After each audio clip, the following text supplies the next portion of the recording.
തന്ത്രപ്രധാന മേഖലകളിലേക്ക് ഇന്ത്യൻ സൈന്യം ആക്രമിച്ചു കയറിയപ്പോൾ വെടിനിർത്തലല്ലാതെ മറ്റ് മാർഗങ്ങളില്ലാതെയാണ് പാകിസ്ഥാൻ അതിന് വഴങ്ങിയത്. കൂടുതൽ നാശനഷ്ടമുണ്ടാകുമെന്ന ഭയത്തിലാണ് പാകിസ്ഥാൻ വെടിനിർത്തലിന് സമ്മതിച്ചത്.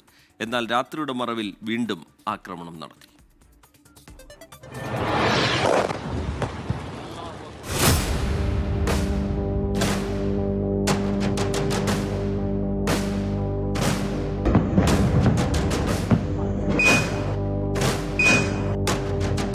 കരയിലും കടലിലും ആകാശത്തും ഇന്ത്യൻ പ്രതിരോധത്തിന്റെയും ആക്രമണത്തിന്റെയും ചൂടറിഞ്ഞു പാകിസ്ഥാൻ.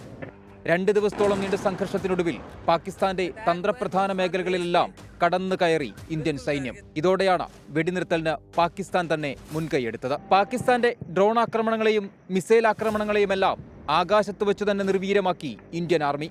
പാകിസ്ഥാന്റെ അഭിമാനമായ ഫത്ത-2 മിസൈലുകൾക്ക് ഇന്ത്യയുടെ ആകാശത്ത് ഒന്നും ചെയ്യാനായില്ല. പാകിസ്ഥാന്റെ വ്യോമപ്രതിരോധ സംവിധാനം ആദ്യ ദിനം തന്നെ തകർത്തെറിഞ്ഞു ഇന്ത്യ. ആക്രമണങ്ങളെ മാത്രമല്ല, പാകിസ്ഥാന്റെ നുണപ്രചരണങ്ങളെയും ഇന്ത്യൻ സേന പൊളിച്ചടുക്കി.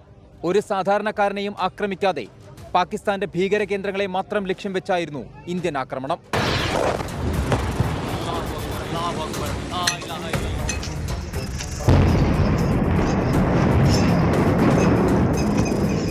വെറുമൊരു വെടിനിർത്തലിനല്ല ഇന്ത്യ സമ്മതം മൂളിയത്. കൃത്യമായ ഉപാധികൾ വെച്ചു. ഭീകരതയ്ക്കെതിരായ നടപടികളിൽ മാറ്റമുണ്ടാകില്ല. സിന്ധു നദീജല കരാർ മരവിപ്പിച്ചത് തുടരും. നയതന്ത്ര നടപടികൾ തുടരുമെന്നും ഇന്ത്യ വ്യക്തമാക്കി. News desk 24.